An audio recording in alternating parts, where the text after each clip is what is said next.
এটা নতুন ভিডিঅ'লৈ আপোনালোক সকলোলৈকে স্বাগতম জনাইছোঁ। আজিৰ ভিডিঅ'টোত আপোনালোকে দেখা পাব মায়ে বনোৱা ডিমৰ এটা স্পেচিয়েল ৰেচিপি। তাৰ কাৰণে বিলাহী, পিঁয়াজ, আদা, নহৰু, জলকীয়া, বইল আলু, বেঙেনা বইল কৰি আৰু ডিম দুটা বইল কৰি লৈছে। আটাইখিনি বস্তু লোৱাৰ পাছত পিঁয়াজ, আদা, নহৰু, জলকীয়া, বিলাহী গোটেইখিনি মিক্সিৰ বাতিত দি পেষ্ট বনাই ল'ব। আপোনালোকে বাৰু এনেধৰণে বনাই খাইছেনে জনাবচোন দেই।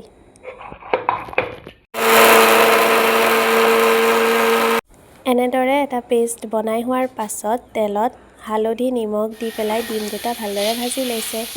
ডিমকেইটা ভাজি হোৱাৰ পাছত বাকী থকা একেখিনি তেলতে পাঁচফোৰণ আৰু পেষ্টটো দি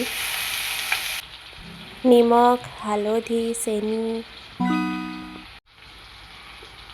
লগতে ঘৰতে বনোৱা গৰম মছলা দি ভালদৰে মিলাই লৈছে। সেইখিনি মিলাই হোৱাৰ পাছত অকণমান মেগী মছলা, জালুকৰ গুড়ি আৰু কিনা গৰম মছলা অলপমানো দি দিছে। আপোনালোকে নিজৰ হিচাপত মছলাৰ জোখ-মাখখিনি কৰি ল'ব। আটাইবোৰ ভালদৰে ভজাৰ পাছত বইল কৰা আলু আৰু বেঙেনাখিনি দি হেতাখনে গোটেইবোৰ ভাঙি অকণমান ভালদৰে মিলাই দিব।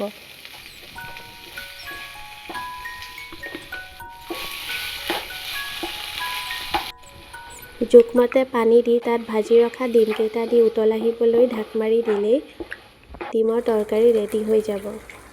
আপোনালোকে এনেকৈ বনাইছেনে নাই জনাবলৈ নাপাহৰিব।